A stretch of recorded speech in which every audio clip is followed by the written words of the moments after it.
Welcome friends in Hirani Academy. Get knowledge for success. Subscribe the channel. Active and passive voice की आज की video में हम जानेंगे एक्टिव और पैसिव वॉइस किसे कहते हैं, एक्टिव से पैसिव वॉइस के वाक्य किस प्रकार बनाने चाहिए, उनमें किस प्रकार से चेंज किए जाते हैं, ये सब सीखेंगे। लेकिन सबसे पहले जानते हैं कि एक्टिव वॉइस कहते किसे।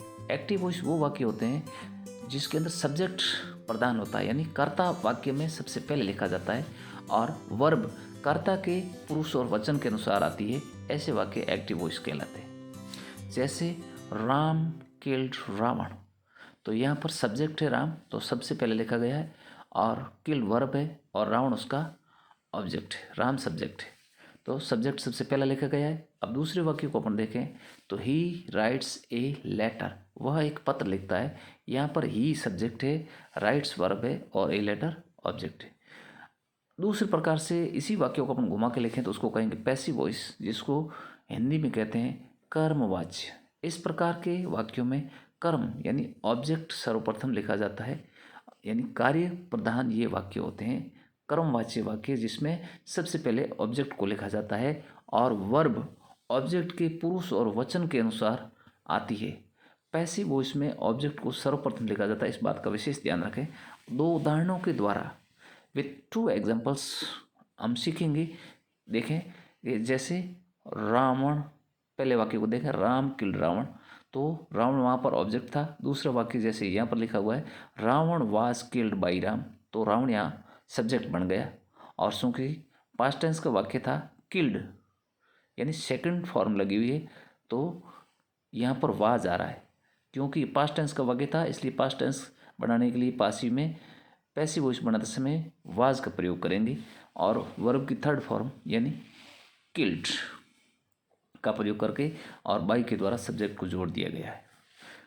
इस प्रकार से वर्ब की हमेशा थर्ड फॉर्म ही पैसिव वॉइस बनाते समय काम में ली जाती है। दूसरा उदाहरण अपन देखें, a letter is written by him, तो पहले जो एक्टिव वॉइस के अंदर वाक्य था ही राइट्स ए लेटर, यहाँ पर ही सब्जेक्ट था, writes a letter, letter object था, तो पैसिव वॉइस बनाते समय ए लेटर सबसे पहले आ गया, a letter.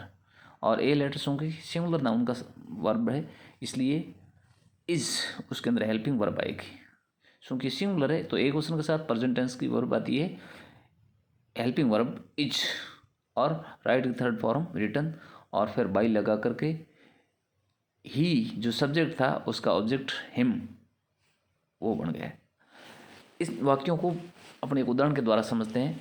Hari rights a letter, ये एक सेंटेंस है, इसमें देखें हरी सब्जेक्ट है, राइट्स वर्ब है और ए लेटर ऑब्जेक्ट है।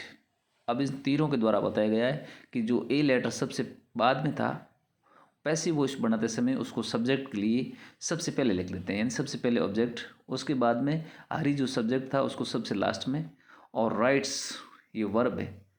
चूँकि राइट्स यानी वर्ब के साथ एस या येस लगा हुआ यानी प्रेजेंट सिंपल की है, तो प्रेजेंट सिंपल का अपन वाक्य पैसिव बनाएंगे तो इज आर एम जो ऑब्जेक्ट है उसके पुरुष और वचन के अनुसार उनमें से लिखी जाएगी। चूँकि ए लेटर सिंगुलर है इसलिए ए लेटर के बाद में इज, फिर राइट जो मेन वर्ब है उसकी थर्ड फॉर्म होती है रिटन, और बाई के द्वारा सब्जेक्ट को जोड़ दिया जाता है।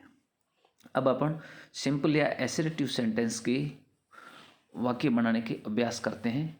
सिंपल या एसरेटिव सेंटेंस सभी टेंस में पाया जाता है, जैसे प्रेजेंट टेंस में भी सिंपल जो वाक्य होते हैं पास्ट टेंस में भी होते हैं और फ्यूचर टेंस में भी होते हैं, यानी साधारण वाक्य। इनको बनाने की सबसे पहले अपन नियम याद कर लें और फिर वाक्य बनाने का अभ्यास करेंगे। सबसे पहले सब्जेक्ट, यानी जो सब्जेक्ट होता है उसको ऑब्जेक्ट बना दो और ऑब्जेक्ट को सब्जेक्ट बना दो। नियम नंबर एक ऑब्जेक्ट को सब्जेक्ट बना दो पैसिव वॉइस बनाते समय, और ऑब्जेक्ट के वचन के अनुसार हेल्पिंग वर्ब लगा दो। दूसरी बात ध्यान रखने की ये है कि वर्ब की थर्ड फॉर्म का प्रयोग करो, यानी एक्टिव से पैसिव बनाए तो हमेशा वर्ब की थर्ड फॉर्म ही आएगी, और फिर बाई लगा करके सब्जेक्ट को लिख दो।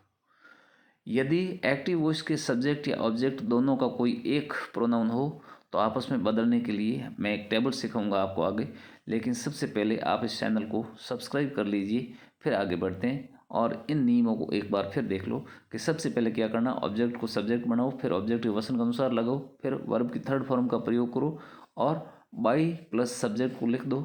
और यदि एक्टिव वॉइस के सब्जेक्ट या ऑब्जेक्ट दोनों एक ही प्रोनाउन हो, मतलब एक सेंटेंस के अंदर दोनों ही प्रोनाउन आ जाए, तो आपस में बदलने के लिए एक टेबल है जो आपको आगे सिखाई जा रही है। लेकिन ध्यान रखना, ट्रांजिटिव वर्ब का ही पैसिव वॉइस बनाया जा सकता है, यानी इनट्रांजिटिव वर्ब का पैसिव वॉइस नहीं बनाया जा सकता। ट्रांजिटिव वर्ब यानी उस वाक्य के अंदर क्रियाशील वर्ब होनी चाहिए, अक्रिय वर्ब का पैसिव वॉइस नहीं बनता है। हमेशा ये ध्यान रखना है कि उसके अंदर वर्ब होना आवश्यक है। अगर वर्ब नहीं है तो एक्टिव से पैसिव नहीं बन सकता, बिना वर्ब का पैसिव वॉइस होता ही नहीं है, इसलिए ये हमेशा ध्यान रखें। अब अपन करते हैं इस टेबल को याद। एक्टिव वॉइस के सब्जेक्ट और ऑब्जेक्ट दोनों में प्रोनाउन हो तो इनको आपस में इस प्रकार से बदलते हैं। सबसे पहले सब्जेक्ट आई है तो मी में बदलेगा, सी हर में बदलेगा, वी अस में, ही हिम, और यू से यू बनेगा, इट का इट ही रहेगा, और दे देम में बदलेगा। इसी प्रकार से इनको उलट दें। अगर ऑब्जेक्ट को सब्जेक्ट बना दें, मी तो आई बन जाएगा, हर से सी बन जाएगा, अस से वी बन जाएगा, हिम से ही बन जाएगा, यू से यू बनेगा। एक उदाहरण देखें, शी कॉल्ड हिम, यहाँ पर सी सब्जेक्ट है और हिम ऑब्जेक्ट है। इसको वापस ट्रांसलेशन करें अपन पैसिव में, तो हिम से ही, तो हिम जो ऑब्जेक्ट था यहाँ पर सब्जेक्ट बन गया he, was called by her, she subject था, सी का ऑब्जेक्ट हर हो गया। इस प्रकार से अपन वाक्यों को इस टेबल की सहायता से बदल सकते हैं। तो ध्यान रखना है कि ऑब्जेक्ट और सब्जेक्ट इस टेबल के अनुसार बदलते हैं। इस टेबल को अच्छी तरह से याद करें, बिल्कुल क्लियर याद करें कि ऑब्जेक्ट अगर मी हो तो सब्जेक्ट ही बनेगा, मी हो तो आई बनेगा, और आई हो तो मी बनेगा। सी है सब्जेक्ट तो ऑब्जेक्ट हर बनेगा, और हर ऑब्जेक्ट है तो सब्जेक्ट शी बनेगा। वी से अस बनेगा तो अस का वी बनेगा। ही से हिम बनेगा तो हिम से वापस ही बनेगा। यू का यू ही रहता है और इट का इट ही रहता है। दे से देम, यानी दे सब्जेक्ट है तो पैसिव वॉइस बनाते समय देम होगा ऑब्जेक्ट, और ऑब्जेक्ट अगर देम है तो सब्जेक्ट वापस बनाना उसको बदलने के लिए तो दे का प्रयोग ही किया जाएगा। इस प्रकार से आप इस टेबल को अच्छी तरह से याद कर लें, और आने वाले सभी प्रकार के वाक्यों में यह टेबल बहुत ही महत्वपूर्ण रूप से काम में ली जाएगी। तो इस टेबल को अच्छी तरह से देख करके अपनी कॉपी में लिख करके और बहुत महत्वपूर्ण ढंग से इसको याद कर लें। अब करते हैं अपन कुछ एग्जाम्पल्स के साथ एक्टिव से पैसिव वॉइस बनाने का अभ्यास। पहले लेते हैं इंडेफिनिट टेंस। इंडेफिनिट टेंस कौन सा? Present indefinite tense, past indefinite tense और फ्यूचर इंडेफिनिट टेंस। एक वाक्य पहला एक्टिव वॉइस का, राधा कुक्स फूड। यहाँ पर राधा सब्जेक्ट है, कुक्स वर्ब है और फूड ऑब्जेक्ट है। राधा एक पर्सन है और कुक्स के साथ ऐसे इस लगा है, इसका मतलब ये प्रेजेंट टेंस का वाक्य है। अब इसको पैसिव वॉइस बनाएंगे तो सबसे पहले ऑब्जेक्ट को सब्जेक्ट बना देंगे। तो पहले वाक्य के अंदर राधा कुक्स फूड, इसमें फूड ऑब्जेक्ट है। पैसिव वॉइस बनाते समय फूड को सबसे पहले लिख देंगे। तो नियम हमने यही याद किया था कि ऑब्जेक्ट को सब्जेक्ट बना देंगे। फिर उसके बाद में कुक्स, कुक्स यानी प्रेजेंट सिंपल टेंस है, क्योंकि फूड एक वचन है इसलिए फूड के साथ में इज हेल्पिंग वर्ब आ जाएगी। और कुक्स मेन वर्ब कुक है, उसके साथ ऐसे आई एस लगा हुआ तो उसकी थर्ड फॉर्म आ जाएगी कुक्ड। फूड इज कुक्ड, और फिर बाई लगा करके सब्जेक्ट को जोड़ देंगे, बाई राधा। इस प्रकार से सेंटेंस बन गया, food is cooked by Radha, Radha के द्वारा भोजन पकाया गया। दूसरा वाक्य देखें एक्टिव में, तो राम टीचेज मी। यहाँ पर राम सब्जेक्ट है, टीचेज वर्ब और मी ऑब्जेक्ट। इसको अपन पैसिव वॉइस बनाएंगे तो मी, अभी अपने जो टेबल देखी, मी ऑब्जेक्ट है तो सब्जेक्ट बनेगा तो आई आ जाएगा। तो पैसिव में देखें मी से वापस आई लिखा गया है, और चूँकि वाक्य टीचेज प्रेजेंट सिंपल का है और आई के साथ हमेशा प्रेजेंट में एम का प्रयोग होता है, इसलिए आई एम। टीचेज की थर्ड फॉर्म टॉट, फिर बाई लगा करके जो सब्जेक्ट था राम उसको ऑब्जेक्ट बना जो जोड़ दिया, और इस वाक्य के अंदर वो आ गया बाई राम के रूप में। तो सेंटेंस एक्टिव से पैसिव बना, I am taught by Ram. इसी प्रकार से आगे वाक्य देखें, हरी रोट ए लेटर। हरी ने एक पत्र लिखा। इसको पैसिव वॉइस बनाएं तो पहले वाक्य देखें कि हरी सब्जेक्ट है, रॉट वर्ब है, ए लेटर ऑब्जेक्ट है। एक्टिव से पैसिव वॉइस बनाते समय हमेशा सबसे पहले क्या लिखेंगे, ऑब्जेक्ट को, तो ए लेटर, फिर रॉट सेकंड फॉर्म है तो वाज हेल्पिंग वर्ब आएगी, और राइट की थर्ड फॉर्म रिटन, और उसके बाद बाई लगाकर सब्जेक्ट को जोड़ देंगे। रॉट से हमें ज्ञात हुआ कि ये वाक्य पास्ट टेंस का है, क्योंकि पास्ट टेंस में वर्ब की सेकंड फॉर्म आती है, तो इससे हम ऑब्जेक्ट देखते हैं कि ए लेटर, क्योंकि एक क्वेश्चन है इसलिए उसमें वाज, और फिर वर्ब की थर्ड फॉर्म और बाई के द्वारा इसको जोड़ करके पूरा वाक्य बना दिया, a letter was written by हरी।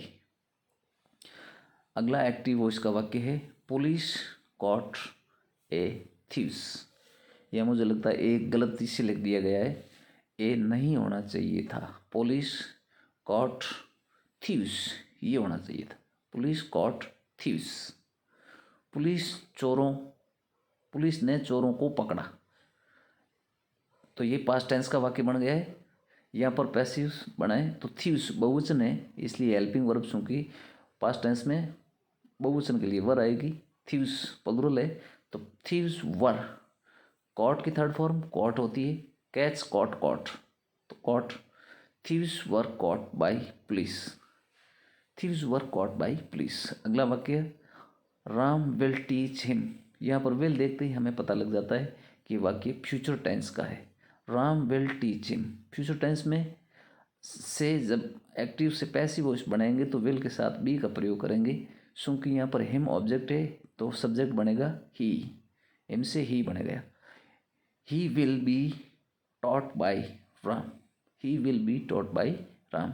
तो देखें एम से ही बनाएं, ये टेबल की सहायता से जो अभी आपने याद की है वो हमेशा याद रखनी है, नहीं तो आगे वाक्य आप बनाने में समर्थ नहीं हो पाएंगे। अब आपके लिए एक्सरसाइज, यानी आप इन वाक्यों को करके कमेंट बॉक्स में इनके उत्तर दीजिए। आप चाहे तो सातों के उत्तर दे सकते हैं, चाहे तो एक के दे सकते हैं, या आपको जो वाक्य समझ में नहीं आए तो वो भी आप पूछ सकते हैं। मैं सब आपके इन सेंटेंस को सिखाने का प्रयास करूंगा।